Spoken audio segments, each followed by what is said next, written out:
Hello, everyone. Welcome to another edition of In the Spotlight. I'm Mike Kenichi, and I got to say, this is going to be one of my favorite interviews, and for so many reasons. Because tonight's guest, she did so many things in her life. She's a survivor. She's a, you know, famous performer. You name it, writer, everything. She's done it all in her career, and she has never had anything handed to her. She has always worked for everything she's gotten. She's a credit to anybody that's involved in the performing industry. The first African American Rockette, which we're going to discuss. But it is my honor to introduce to you Miss Jennifer Jones. And Jennifer, thank you so much for coming on today. It's a real honor. Oh, hi, Mike. Thank you so much for having me on your show. Jennifer, let me just ask you this: how old would you say you were when you decided that you wanted to kind of get into whether it was like performing, drama, whatever it might be? What age would you say you were? The age that I knew exactly that I wanted to perform on stage and walk out of a backstage door was 9 years old. Wow. Yes, 9 years old. I knew exactly at that moment after watching The Wiz on Broadway. My parents were avid Broadway goers, and they took my sister and I to see The Wiz 5 times with the greats of Stephanie Mills and Mabel King and Hinton Battle. And after each show, we would wait backstage for their autographs. And each time I saw it, it was more embedded in all of my cells that is what I wanted to do. I wanted to dance on stage, walk out of a backstage door. And even though I didn't know at 9 years old how to audition or what talent I needed, that's all I knew. Right. And I mean, Jennifer, you always had a dream that you wanted to perform on Broadway. I know that was a big dream for you. And sometimes, listen, it's always okay to dream. And when you dream and you work hard for something, it can come true. But you know that it's always a struggle to get there.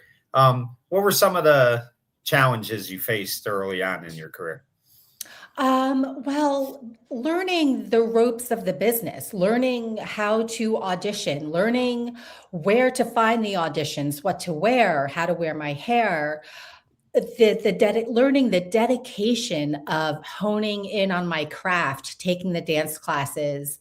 And so it was all a learning experience and learning curve. And it was actually a wonderful time because I got so many friends. We were all in this together, really wanting to dance for our lives. And it was really a unified effort, if you will, for everyone who was wanting to make that Broadway dream come true.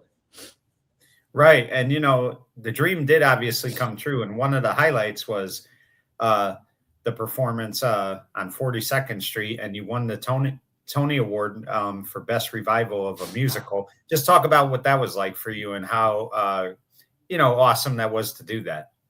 Yes. So after my 15-year tenure as a Rockette, I did get my childhood dream to dance on Broadway for 42nd Street, the revival, in which we did win the Tony for Best Revival of a Musical. And it was one of those full circle moments because we performed for the opening number for the Tonys that year, and the Tony Awards were being held at Radio City.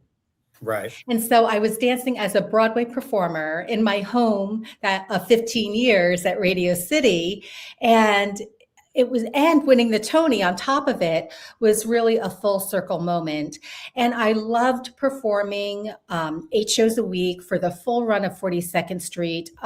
It was everything I had wanted, walking in the backstage door, performing on that stage, seeing the audience and their faces light up, and then walking out just like Stephanie Mills and Hinton Battle did. And it was so amazing for me.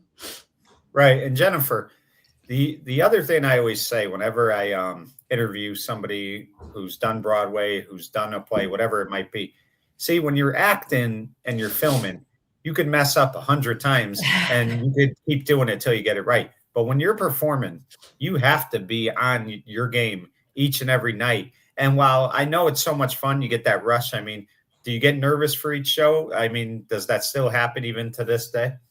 Well, I'm not performing on Broadway right now. I'm sure if Right. I had a show tonight, I'd be nervous because since I haven't been performing in a while. But I would not get nervous unless there was, some like if my family was in the house, I might get a little nervous. But even even if I was tired after performing 8 shows a week for 7 days a week, I would give my 100% because I knew I would not be dancing forever. And I knew this was my joy in life. So I would just go out there, give everything I have, and enjoy it to its fullest. Right. And Jennifer, one of the advantages to dancing, not just for the fact that you love it and enjoy it, but hey, that's where you get your exercise in too. You don't have to worry about going to a gym or jogging on the road. When you're dancing like that all the time, I mean, you're getting that cardio, you're getting that cardio in that Yes. you need. So, I mean, there's so many benefits to it. And I mean, that's like a positive for sure. But let me ask you, I mean, at a time when you were trying to get into the door and you were trying to have your dream come true, what were some of the challenges like that you had to face? Like, I mean, were there people that were trying not to, were they trying to bring you down at all? I, when I was auditioning, I was just trying to do what I love to do. And I don't recall anybody, of course, there's no's in the business. Um, I learned how to not take that personally. Casting is very subjective. They're looking for a certain look. You have to have the talent. So everything is kind of subjective. And so I didn't take it to heart. I kind of always believed that if my heart is in the right place and doing what I want to do, I will find the perfect place for me. Right. And one of the things, though, Jennifer, that you did have to go through is there was a lot of skepticism from people that you thought were really helping you, and they weren't even sure that you could make it. So, I mean, that had to be tough, but yet through that all, you weren't going to let anything stop you. Right. Of course, I was in New York at 18, 19 years old. Most of my high school friends were off at college, declaring their major, knowing what they were doing with their life. And I had this crazy dream of dancing on Broadway. So there was an aspect of my parents questioning my choice, which turned into me questioning my choice. But there was always something that I knew deep within that if I don't try, if I don't do this, I will regret it the rest of my life. And there was a point where I just had to spread my wings and fly solo and, to see if it happened. And if it happened, it great. And if not, at least I tried. Right. Exactly. And I know this much that the audition process wasn't easy, but I don't think that you would want it easy, obviously, because then the thrill of getting the opportunity, there's a little of a letdown because you know how hard you had to work. But the audition was, the physical demands were tough. So talk about the audition a little bit. So for the Rockette audition, I wasn't even going to go. My friends and I were looking through the trades paper, and there was the Rockette audition. I'm looking for my big Broadway break. And my friend happened to say, Jennifer, you would make a perfect Rockette. You should really go to this audition. I said, I don't know. I didn't know who the Rockettes were. I never saw them before. I never really heard of them. The morning of the audition, I decided to go. And the line of ladies wrapped around the music hall was one more beautiful than another. And I got at the end of the line, and I thought that I should just leave because they are never going to cast me. But because I Right. was so nervous and intimidated at auditions, I stayed. The audition process, you had to, of course, tap, You had to do a jazz routine and show off the iconic Rockette kicks. They were also casting not only for Super Bowl 22 halftime show, but they were also casting for the Cheetah Rivera tour. So we had to do jump splits and can kicks. So it was an all day audition. Right, exactly. Now, Jennifer, we're going to get to some of these books you wrote, which are just outstanding. But let me ask you, where did the love for writing begin for you? I always wanted to document my Rockette legacy. A lot of people were asking me about what it was like to be the first Black woman to dance on the line. And I wanted to have it down in black and white. So anyone who wanted to read about my history and the Rockette history, they could know. So that's where that came into play. And I picked up the pen and paper so many times, but the universe always tells you when the time is. And the time was when it was released in 2025. And I also wrote a children's book because I knew at such a young age what I wanted to do. And I thought that if I knew, maybe other children know, and parents or teachers can help nurture that love of what they have in the world to come to life. Right. So, Jennifer, obviously, when you're doing so many different things in your life, whether it's writing, performing, uh, you know, whatever it might be, there's always people that do help you along the way. They're there for encouragement. They're there to offer any advice they can. Is there anyone particular or those in particular that were really helpful throughout your journey? Oh, there are several people who I'm very thankful and grateful for along my journey. Of course, everyone, I believe it takes a village. And for me, I have my family, my parents, my sisters. I have my husband, my children, and of course, very dear close friends who I can always lean into and call on for advice. Right, exactly. And that when you're going through so many different uh, things and you're trying to achieve the goals that you set out to do, there are some tough moments. So when you have that support system, it really helps because, I always think of something Susan Lucci used to say when she used to get, in my opinion, always got screwed out of the Emmy. And she used to, Mm. she said something in her speech that night that she wasn't meant to win that award because she wouldn't get the chocolate cakes, the balloons, and all the stuff her children gave her. But it's really true that when you go home, no matter what's happening in you outside of home, when you get home to the people you love and the people that care about you, it does ease the whatever you're going through, the stress, whatever Oh, it might be. absolutely, absolutely. And I also am very thankful for my team who really have believed in my ideas and in my story and have helped me push it out into the world. Right. Now, I mentioned how you were the first African American to be a part of the Rockettes, but you also were the first African American to be in the Miss Morris County pageant queen in your hometown in New Jersey. I mean, that's got to be something that's special because, listen, whenever you could go home, because before you become something big, you're always part of your community, your home Mm. community. So when you get to go home and you get to do something special like that, that's got to be a highlight for you for sure. Oh, absolutely. Being competing in the Miss Morris County pageant, which was a leg of Miss America, was something that was very new to me and something that I really enjoyed. And having the scholarship and making those friends and to be the first Black woman to represent Miss Morris County. And again, opening those doors for Black women who want to compete.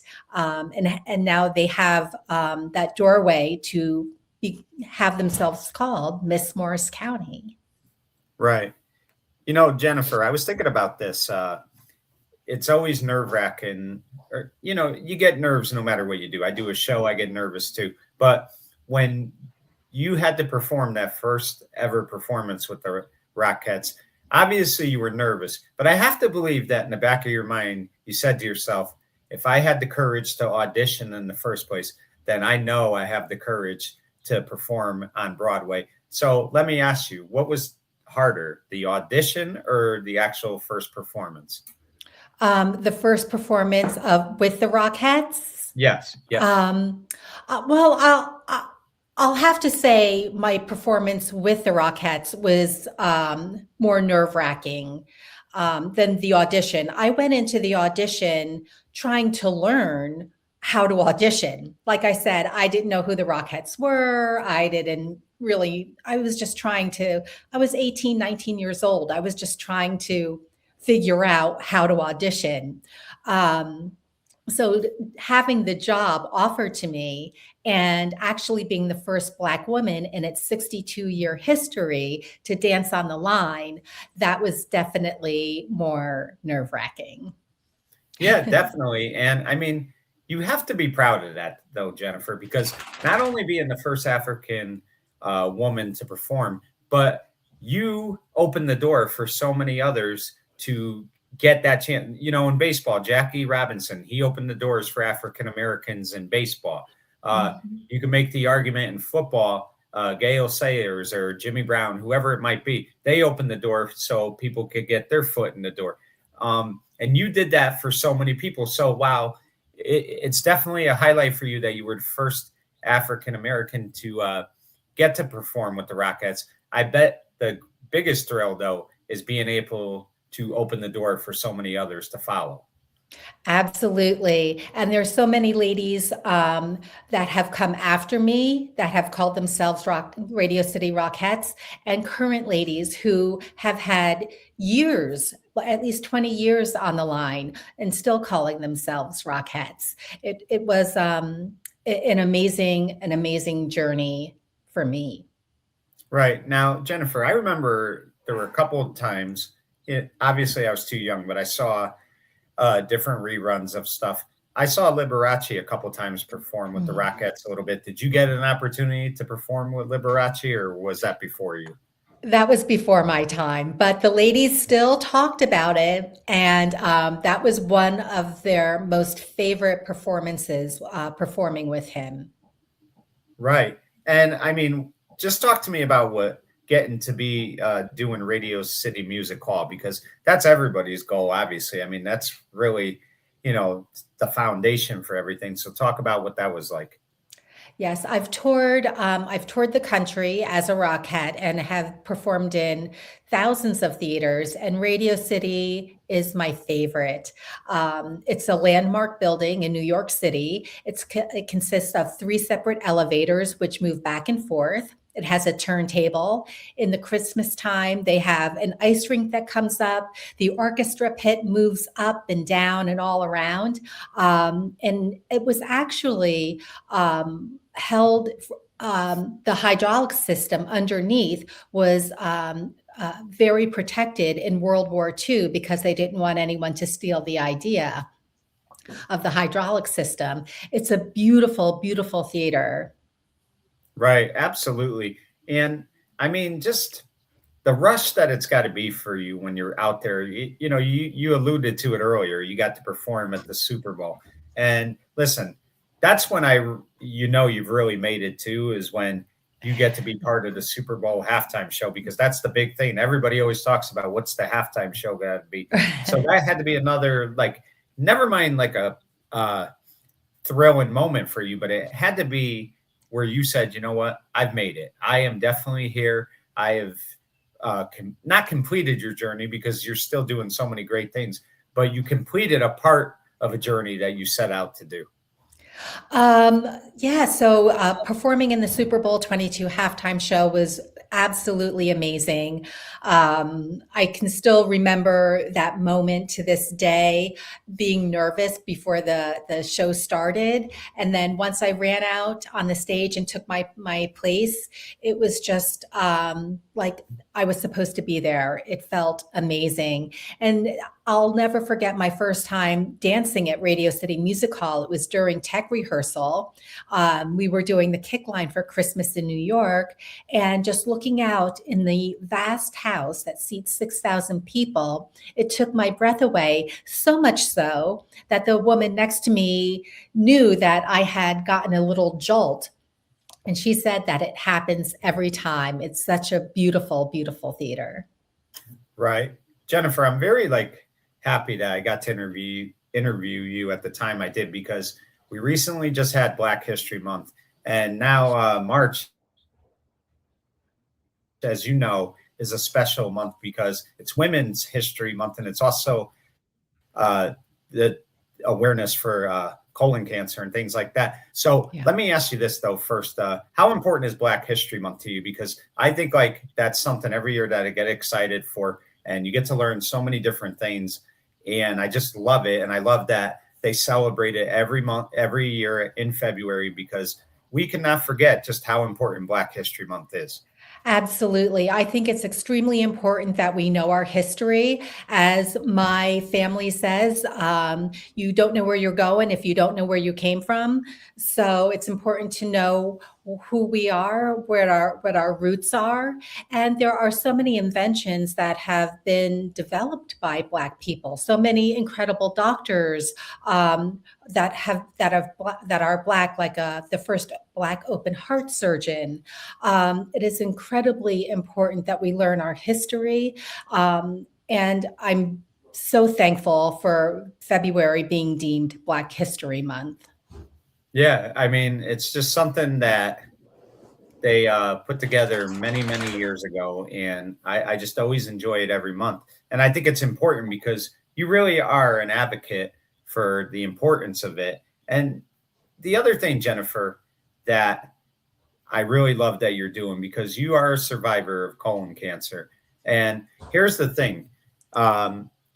You hear about it all the time. Now, I recently got my screening, and thankfully I was okay, but it's very important to get the screening. And the reason is because you could have no symptoms, none whatsoever, but you could have polyps. So Mhm. talk to me. You've been a very big advocate and spokesperson for colon cancer. So talk about that a little bit and how important it is. Yes, it is. Colorectal cancer is on the rise. It is being found in younger and younger adults, and researchers don't really know why. The age of a colonoscopy has dropped from the age of 50 to the age of 45. And if you have a family history of it, you probably need to be checked out sooner. I was diagnosed at the age of 50 at a routine colonoscopy. And I was diagnosed with stage 3 colorectal cancer. Being vegetarian for 27 years at the time, a former professional dancer, and a person who worked out every day, it took me by surprise. I was extremely embarrassed and ashamed, and I did not tell my family for a month. Um, this disease is preventable. It's curable and it's beatable. And the best way is to get a routine colonoscopy, again, at the age of 45 with no symptoms and knowing your family history. And if the doctor sees a polyp, like you mentioned, Mike, they can take that, they can examine it, and that could be very preventative of, getting cancer. The earlier that you can get it detected, the better chance you have of beating it. And let me ask you, Jennifer, I mean, obviously you went through different types of emotions when you found this out, but it seemed like to me that having all those obstacles that you went through in your life, and I would say the experience of trying to become a Rockette, it helped you in a lot of ways to fight this disease, because you just took it as, okay, it's a challenge. It's going to be a tough one, but I'm going to find a way to beat it. And I think because you have that mindset that you can do anything if you really work at it, that's why you were able to overcome this. I had the mindset of routine, being a Rockette, being on Broadway, being a very dedicated workout person. I I like a routine. So when I was given my chemotherapy treatments, it was routine that I had to follow. But also during that, I really had to take a look at my life and figure out what was happening. I did a genetic testing. It doesn't run in my family. I was really stressed out to 10 plus when I was diagnosed. And I feel that my cancer was to deal with stress related. So I really took a hard look at my life. I let relationships go. I turned my back on situations, and I honed in on what is my legacy in life. What gift is my gift to the world? And I focused on that. Right. And Jennifer, the thing of it is for anybody that's skeptical about getting this screening done, Mm, it's really easy. It's a 15-minute screening. They put you out for 15 minutes and they wake you right up. yeah. And, you know, it's really routine. I mean, I know people say the day before to prepare for it is rough. That's not even rough, really. It's really not. I mean, to me, get it done because it can be the difference in saving your life. Absolutely. I hear that a lot too, Mike, that people are afraid of the prep. They should be afraid of not knowing. But even still, there are at-home tests that have to be prescribed by their doctor. And unfortunately, there are quite a few false positives. And if that happens, a colonoscopy is going to be the only way to really find out what is going on inside of your body. Right, definitely. And I mean, it just seems like to me, though, Jennifer, what is most impressive is the fact that you're a cancer survivor and you had to go through this, but then you want to give back. Like, you don't want to just say, okay, I survived it, I'm moving on. You were out there spreading the word and encouraging everybody to go Yes. out there, get tested. And that's important too, because you realize what the dangers are and you don't want to see this happen to anybody. Absolutely. I tend to preach too much about it. But like I said, this disease is beatable. What if you catch it early, it's preventable. And it is the number one disease in younger adults today, and especially in the African American underserved communities where we don't have the resources, we don't have the education or the communication about getting screened. It's so important that we talk about what's going on in our digestive system. And these aren't easy conversations. Nobody wants to talk about being bloated or gassy, but they're conversations that we have to have because they're life-saving. Yeah, most definitely. Now, Jennifer, how many years have you been cancer free? 7 years. 7 years, and you've made it past the 5 year period, which is Yes. very important. And see, Yes. folks, that's the thing. Like, she was diagnosed with stage 3, and here we are seven Yeah. years later, and she's doing well. And it is a simple test. It really is. I was nervous, so I'm going to say this right Yeah. now. I held off on it, but I finally got it done, and I'm glad I did. Everything came out okay, but it was not a hard test at all, and the It's not preparation hard. wasn't hard either. And It's not anybody that bad. thinks the preparation really is not that big of a It's deal. not It's bad. not. It's Right. not that bad.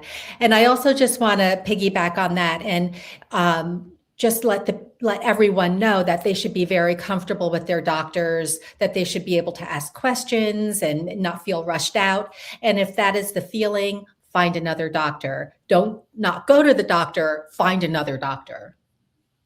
Exactly. And I really applaud you for all the work you do with that, Jennifer, because like I said, you're not just a survivor, you're also very big on getting the word out there and helping people. So I really appreciate what you do. Thank you. The other thing that is, I keep using the word impressive, but it's just your list of accomplishments are just off the charts. But you're also a doll maker, and you Mm. created the Dancing Gen doll, and that celebrates representation and the diversity in children's toys. So talk about how you came up with that and how rewarding that's been.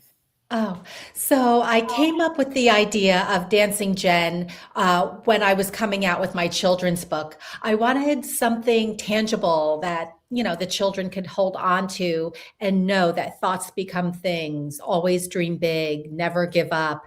And Dancing Jen came to life.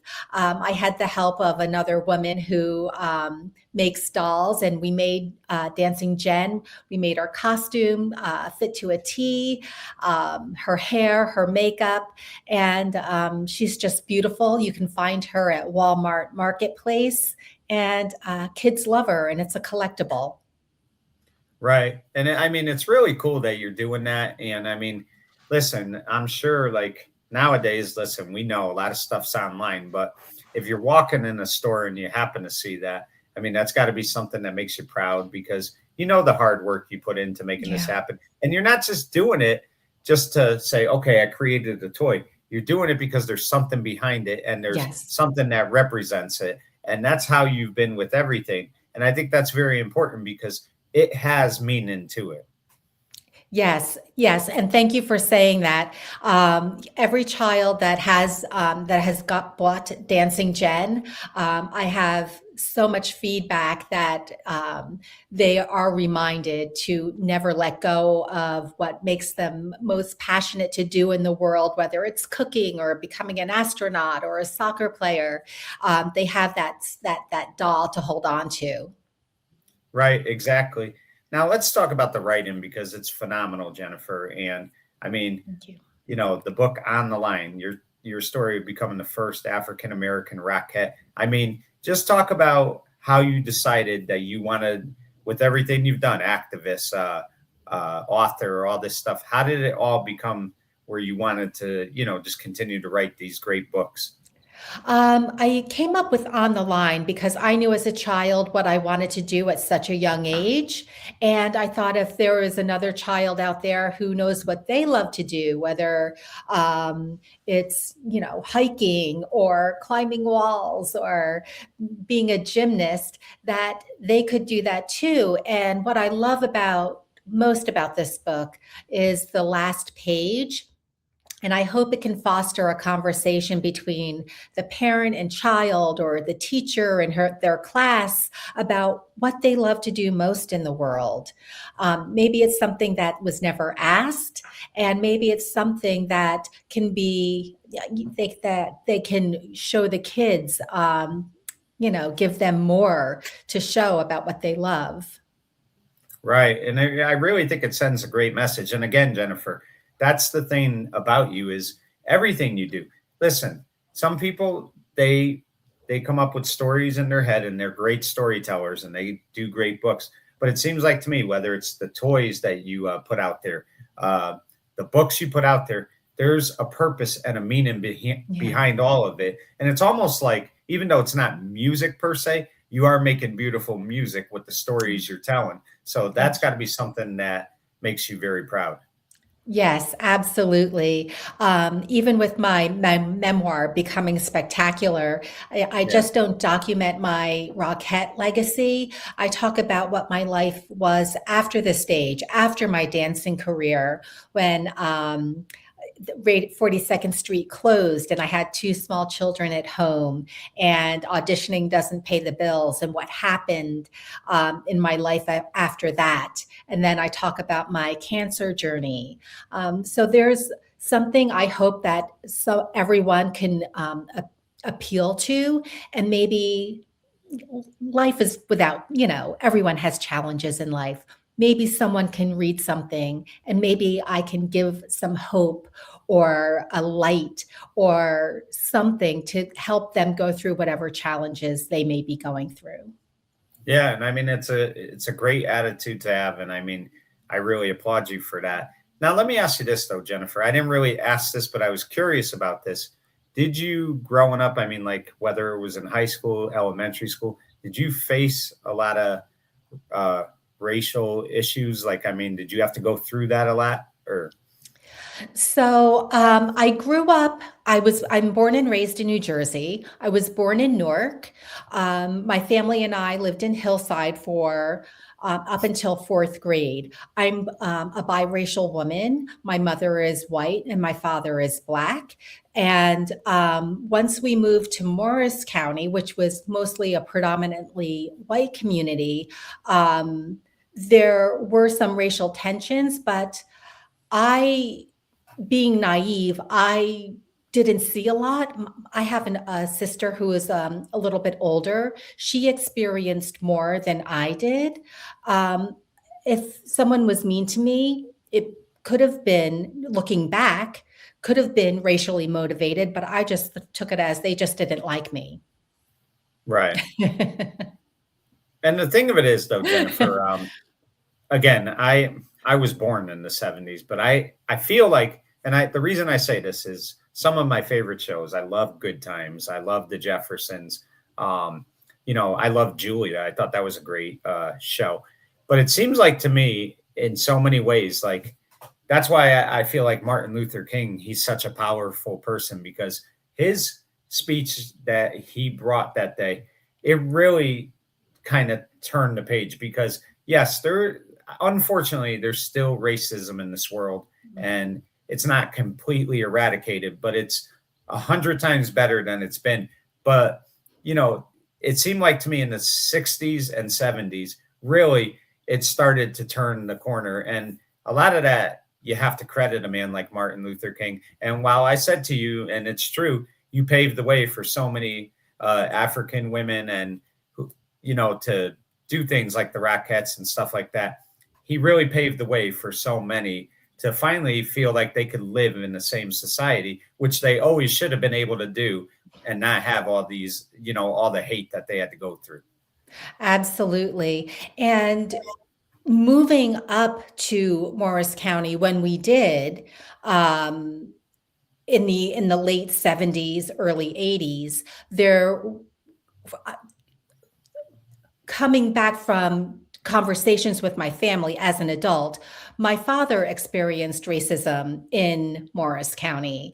So I don't know, my parents maybe shielded me of that, but as an adult looking back, now I understand what the problems were.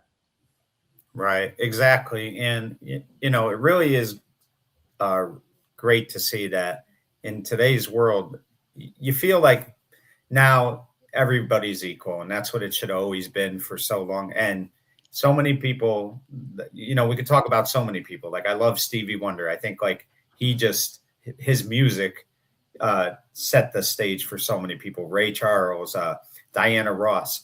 And I mean, that's the thing to me, is that why Black History Month is important, because you really have to make sure the younger kids of today's generation understand that while things are good now, they weren't always good. And so many people helped, bring this to where it is today. And I mean, Black History Month is something that I feel like should be celebrated. And I'm glad that it's celebrated every day in February, because it really deserves to be. Yes, and we need to do it more so today, Yeah. under this administration, unfortunately, when Yes. everything Yeah. is being dismantled, and we need to Yeah. have these conversations and really talk about Black history and our history, and have it being acknowledged by everyone, I think is extremely important in this day and age. I agree Yeah. 100%. You really hit the needle on the head there. Let me ask you this, Jennifer. Obviously, you've come out with these books. They're tremendous. But I got to believe there's got to be another one that you're working on that we're going to see eventually. Do you have one coming up anytime soon? I have an idea for a middle grade book. I would love to target the tweens, really get a message into them, and knowing that dream big, never give up, even though challenges come your way. There are opportunities for growth. So that's kind of like my next target area. So I'm keeping my fingers crossed. Right, exactly. So let me ask you, Jennifer, because for somebody that might, and unfortunately, there are people with colon cancer. It's unfortunate, but let me ask you, what you're 7 years cancer free, but Mhm. how do you have to go for yearly screenings still, or is it every 5 now? What is the timetable for you? Um, I was going for yearly screenings up until December of last year. Now I'm on, I'll go for blood work every year. So Right. I will do that. I'm also a high risk breast cancer patient. My mother had breast cancer, so those are screenings every year: ultrasounds, MRIs, mammograms. So I definitely keep up with all of my appointments. Knowledge is power, and if you don't have your health, you really don't have much. You can't care of other people. You can't take care of yourself. So I again urge everyone to find a doctor that you are very comfortable with and get screened for um, for not only cancer, but just in general health as well. Right. And I mean, it really is important no matter what it is. I mean, same thing like when you're over 50, making sure you get everything checked with your heart, everything like that, Right. blood pressure, all of that, because it's Yeah. important. And Yes. it could be the difference in you living even longer or not. Let me ask you, Jennifer. I thought about this. One of the cool things I think would be cool for you to do someday is almost like have a little um, not comedy bit, but like your own thing where you play an exaggerated version of yourself, kind of like, you know, chronicling your career, but doing it in an Huh. exaggeration because I think it would be cool. A lot of people would love it. Huh. Is that anything you ever thought about? No, but that's a good idea. Thank you. It Yeah, was, I think that. yeah.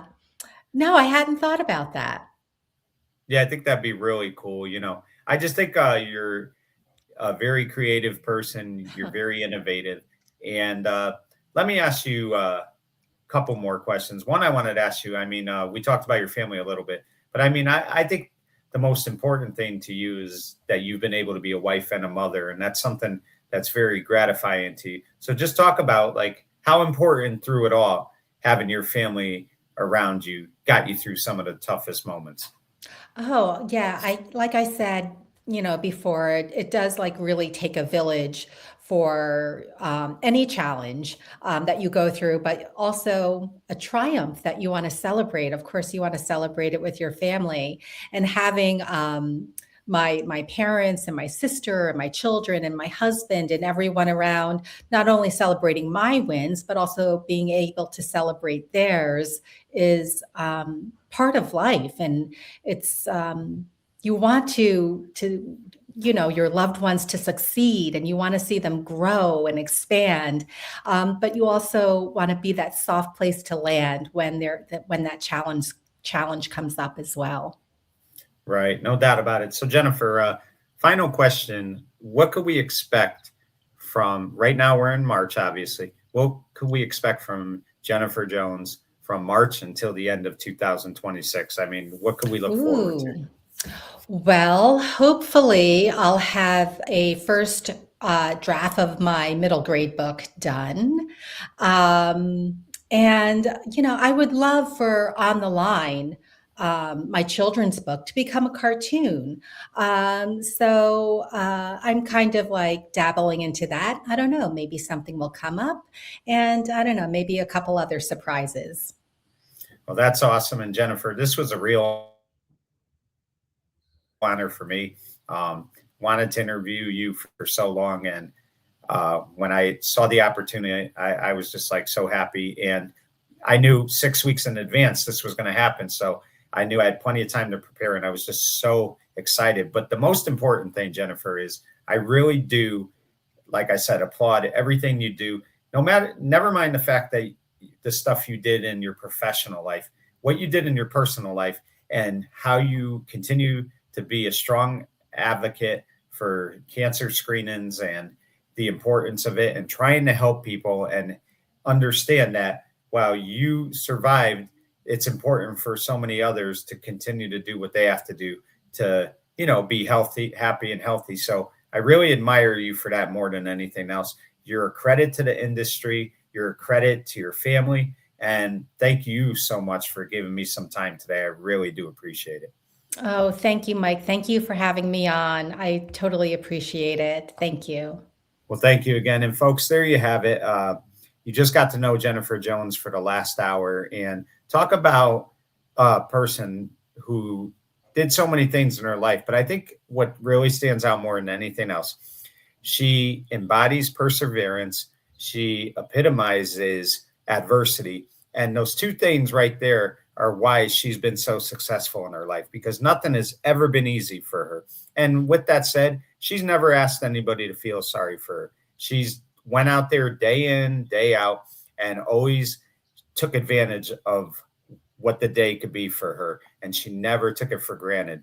And no matter what has happened, any challenge or any obstacle she has had to face, she has hit it head on. She has come out of it a champion. And today in her life in 2026, she is everything that not only a professional performer, actor, whatever you might want to say should be, but everything a person should be. For In the Spotlight, I'm Mike Kenichi saying good night, everyone.